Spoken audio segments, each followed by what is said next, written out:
හරි ළමයි අපි අද බලමු ඕගනික් කෙමිස්ට්‍රි යටතේ මේ වගේ පරිවර්තන ගානක් කරගන්නේ කොහොමද කියලා.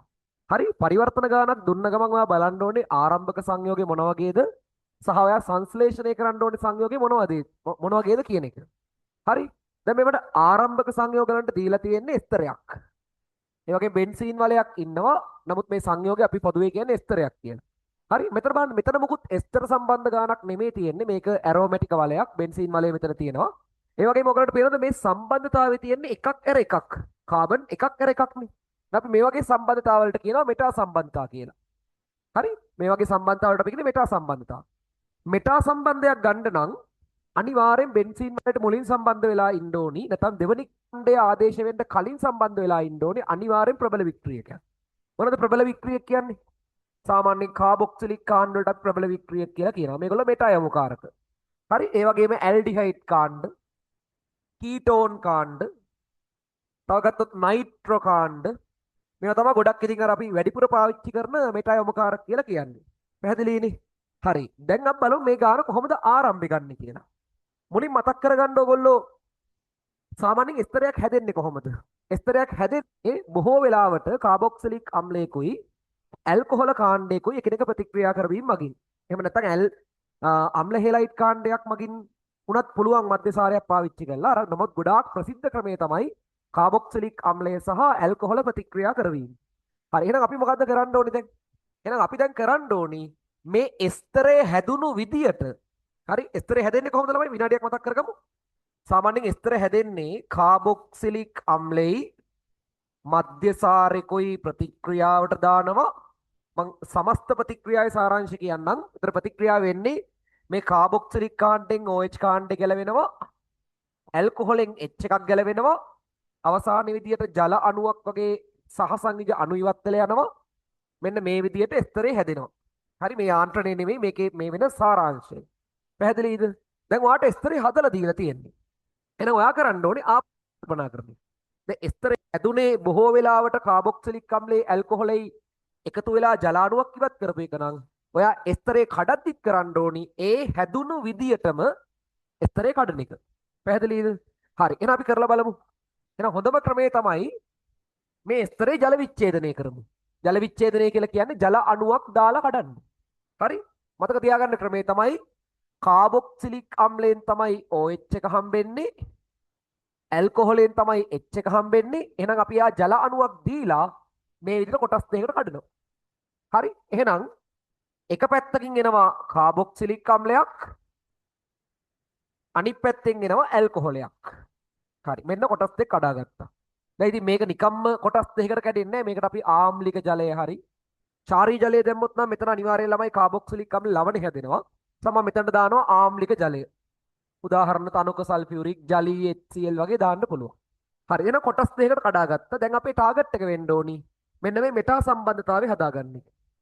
හරි. හැබැයි වැඩේ කියන්නේ මෙටා සම්බන්ධයක් හදන්න කියලා මුලින්ම CH3 කාණ්ඩයක් බෙන්සීන්ට දාලා හරියන්නේ නැහැ. මොකද CH3 කියන්නේ දුබල සක්‍රියක ඇල්කයිල් කාණ්ඩයක්නේ. එතකොට ඒගොල්ලෝ පෙරයමුකාරක.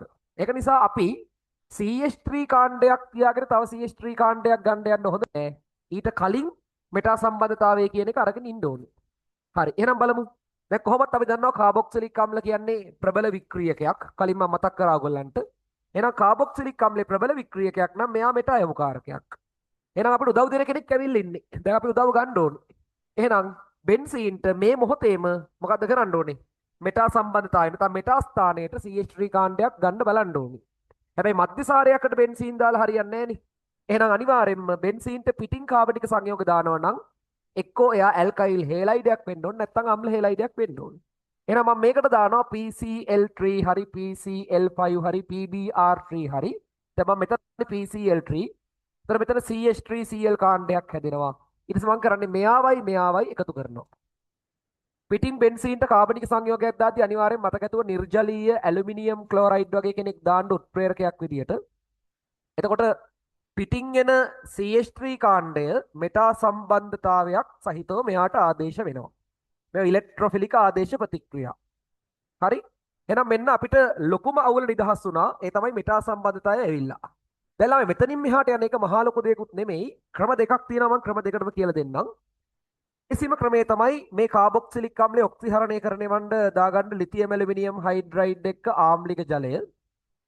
එතකොට අපි දන්නවා කාබොක්සිලික් අම්ල කොහොමත් ඔක්සිහරණය වෙලා ප්‍රාථමික ඇල්කොහොල විතරයි හදන්නේ. එයා කවදාකවත් ඇල්ඩිහයිඩ් බවට එහෙම ඔක්සිහරණය වෙන්නේ නැහැ. ඊට පස්සේ අපිට පුළුවන් එක ක්‍රමයක් යටතේ මෙන්න මේ විදිහට කරන්න. මේකට අපි දාමු PCC. ප්‍රාථමික ඇල්කොහොල වලට පිරිඩීනියම් ක්ලෝරෝක්‍රෝමේට් දැම්මහම ඇල්ඩිහයිඩ් කාණ්ඩයක් හැදෙනවා. හරි මේ CH3 කාණ්ඩේ කොහොමද තාම ඉන්නවා මෙටා සම්බන්ධතාවය තියාගෙන. එහෙනම් අවසාන වශයෙන් ඔයගොල්ලෝ ක්ලෙමන්සන් ඔක්සිහරණය කරලා මේ ඩබල් බොන්ඩ් ඔක්සිජන් ගලවලා එතනට හයිඩ්‍රජන් දෙන්නෙක් දාගන්න පුළුවන්. හරි එතකොට කෙලින්ම මෙතන ඉඳන් මෙතනට යන්න ඕන නම් ක්ලෙමන්සන් ප්‍රතිකාරකයේ දාමු. සිංක් රසදිය එක්ක දානවා සාන්ද්‍ර HCl. මේ තමයි එක ක්‍රමයක්. හරි. තව ක්‍රමයකට යන්න පුළුවන් මෙන්න මෙතනින් එහාට වෙන ක්‍රමයක් අපි යම් මේ විදිහට. සමහර ළමයි මේක කරනවා මේකට ග්‍රීන් ආඩ් හදා ගන්න බලනවා. එහෙනම් මේකට මම නැවත දානවා PCl3 PBr3 වගේ හැලජන් කාණ්ඩයක් ආදේශ කරනවා. එතන මට ඇවිල්ලා තියෙනවා CH2Cl කෙනෙක්. දැන් ග්‍රීන් ආඩ් කෙනෙක් හදන්න බැරි වෙන්න මෙතන හේතුවක් නැහැ. මොකද මෙතන තියෙන්නේ CH3 කෙනෙක්. එහෙනම් මම මේකට දානවා මැග්නීසියම් එක්ක වියලි ඊතර්. මැග්නීසියම් එක්ක වියලි ඊතර් දානවා. එතකොට ග්‍රීන් ආඩ් ප්‍රතිකාරකයක් හැදෙනවා. එහෙනම් ඊට පස්සේ මොකද්ද කරන්න තියෙන්නේ? දැන් මේ ග්‍රීන් ආඩ් හදාගත්තට පස්සේ මෙන්න මේ භාගික ඍණ ආරෝපණයක් සහිත කාබන්ට අපිට H කෙනෙක් හේතු කරා නම් හරි. එහෙනම් මොනවද දාන්න හොඳ? එහෙනම් අපිට අවසාන වශයෙන් මේකට දාන්න පුළුවන් එක්කෝ ආයයක් විතරක් දාන්න පුළුවන්. ජලය දාන්න පුළුවන් නැත්නම් ආම්ලික ස්වභාවයක් තියෙන කාබනික සංයෝගයක් වුණත් දාන්න පුළුවන්. හරි ඒක නිසා මම මේකට H+ කියලා දාන්නම්කො නැත්නම් ජලය දාමු. ජලය දාමු නැත්නම් ආම්ලික ජලය. ඒ වගේ දැම්ම ගමන් මෙතන තියෙන H එක ගැලවිලා ඇවිල්ලා මෙතනට සම්බන්ධ වෙනවා. අන්න එතකොට ඔයාලට CH3 කාණ්ඩයක් හදාගන්නත් පුළුවන්. ඒතර ඔයාලට මෙතනට වෙනකන් කොහොමත් ගාන හදාගෙන එන්න වෙනවා මේ පියවර යටතේම. එහෙනම් මෙතනින් එහාට මේ පැත්තට ගියත් මේ පැත්තට ගියත් උත්තරේ ගන්න පුළුවන්. මේක ඉතින් වඩා පහසු ක්‍රමයක්. මොකද පියවර අඩු සංඛ්‍යාවකින් කරන්න පුළුවන්. හරි මේකේ ප්‍රතිකාරක ලයිස්තුවක් දීලා නැති නිසා මේ ක්‍රම දෙකම අපිට පාවිච්චි කරන්න පුළුවන්. එහෙනම් මේ ගාන නැවත පාරක් හදලා බලන්න.